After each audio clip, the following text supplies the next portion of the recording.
Hey everyone, today I'm going to be talking about my mother's last visit, which is also the last time that I ever saw her. I went no contact with her, I think it was April 2016, and this visit took place August 2015. I paid for the trip. But I have to let you guys know kind of ahead of time so that it makes more sense later on. She had moved to the next town over from our hometown, and she moved into a senior housing. In that senior housing, I didn't know a single person in that building, and not a single person has ever met me. They don't know me. They've never spoke to me. So for them to know about me, the only way they could know anything was what my mother tells them.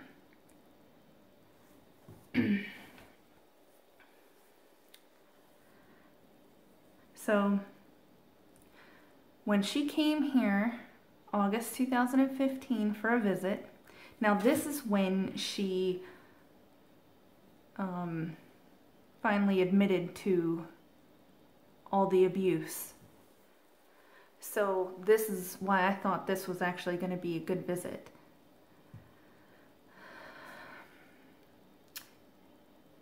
Every single day she was here, she had to call and check in with several people that lived in her senior housing building.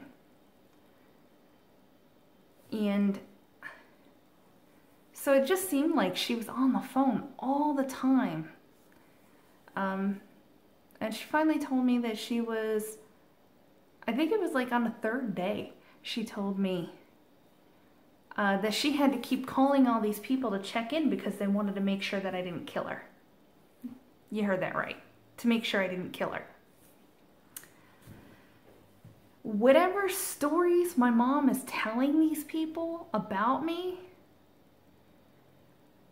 they think I'm going to kill her. I've never in my life said I was going to kill her. And it just boggles my mind about how she's telling all these people all these probably crazy stories. There's probably a lot that she's told them that I don't even know about to make them believe that I'm gonna kill her. I don't have like the murdering bone in my body, I guess I could say. But oh, now that I think about it, during, I think it was one of our last phone conversations,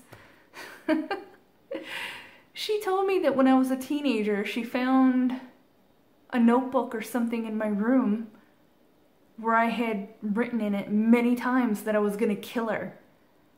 I didn't have a notebook in my room that said that.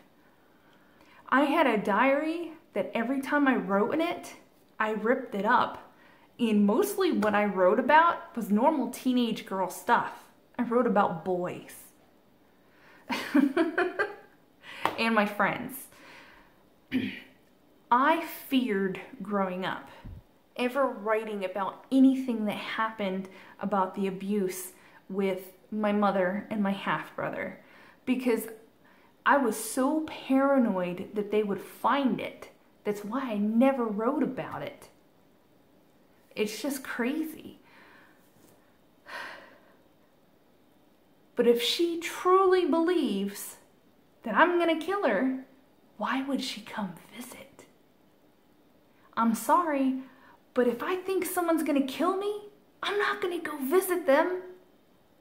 It makes no sense. Like, did she have a death wish? Did she want me to kill her so that she could die a martyr? Maybe that's it. But in any case, that was just, it's just the most bizarre thing I've ever heard.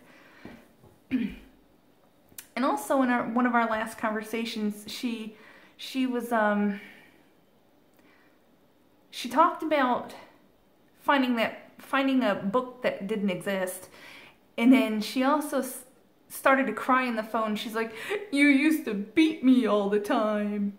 That's pretty much what it sounded like she was crying. And I'm like, I've never beaten you.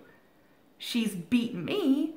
And there were a couple of times, my mom's 4'11", okay, and I'm 5'7". I was taller than her by the time I was probably in 4th grade. But I've never beaten her. I've defended myself a few times from her when I got bigger. I couldn't defend myself when I was smaller because then I would just get it worse.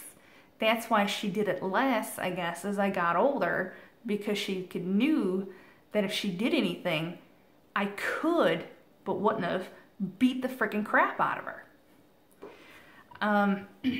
So anyway, yeah, so apparently I'm gonna kill people. And people that I want to kill want to visit me. So anyway, while she was here, besides that, it mostly seemed kind of normal. Like, I have an in-ground pool, so we went swimming in it. It was the summertime. I live in the South. It's hot. So me, my daughter, my mom, we swam. We went out to places, went out to eat, just chilled and hung out here at the house. But like I said, my mom spent a lot of time on the phone, so she didn't really spend all that much time, like, spending time with my daughter or myself. I don't really care about me. But then one of the days, she saw this crayon bank in my daughter's room, and she's like, "How much money does she have in there?" I said, "I don't know." She's like, "Well, let's count it." And I'm sitting here thinking that it's weird that she wants to count the money that's in my daughter's bank.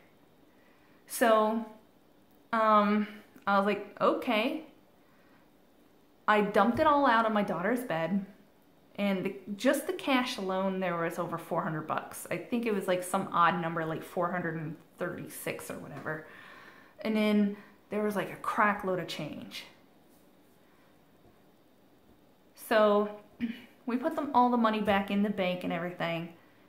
And the day that my mom is supposed to leave, she decides she doesn't want to leave. So she decides she wants to stay another 2 days.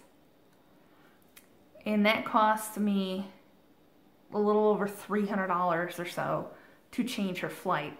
But, you know, I paid for meals while she was here. Like, I paid for everything. I paid for the groceries. And like I said, paid for her trip. So I paid for everything. And she's just thinking that, hey, you got all this money to spend. Just spend it on me. So after she leaves,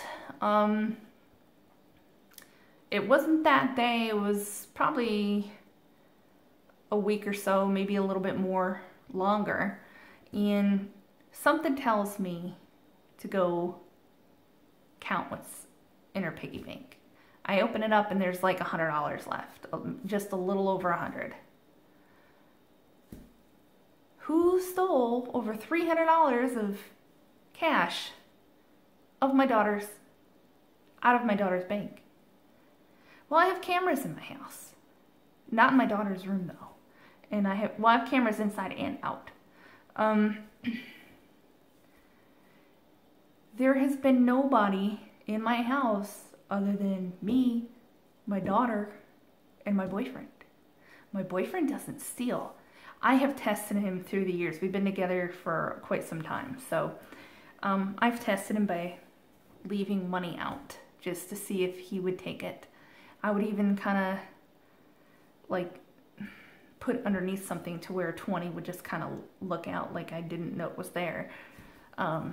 Never took it. And when it comes to that, I trust him.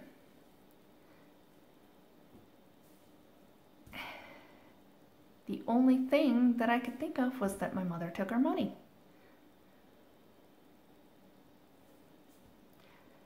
And I believe it because after she left, there was like Christmas and Valentine's Day and stuff, where my dad had given her a bunch of money to buy things for my daughter and send them. Like, one of them was $300, and she sent her a $100 gift card and a $20 toy, and then shipping was like $7. So shipping was $9. So where's my daughter's other $171 that my dad sent? Or, well, that my dad gave you? And her excuse was, your daughter's young, she doesn't need it. I need it more than her. So right there, I knew it. I knew for a fact that it was her that took my daughter's money, because she feels that she's entitled to it just because she's young, she doesn't need it yet. That money is supposed to be her for her future. It's not to be touched. The only time I ever took money from it was when I bought my daughter a laptop for her birthday. And then it wasn't long later, my daughter did something to the screen, and the screen stopped working. Like, it looked broken. Like when you have a piece of glass and you punch it and it spider webs, that's what it did, and you couldn't really see anything on there. I know how to replace screens, but it costs $40 for the screen itself. So I made my daughter pay to have the screen fixed, but I made it her choice. I said, do you want to just not have a computer? Or do you want to pay the $40 and then I'll put a new screen in? So she chose.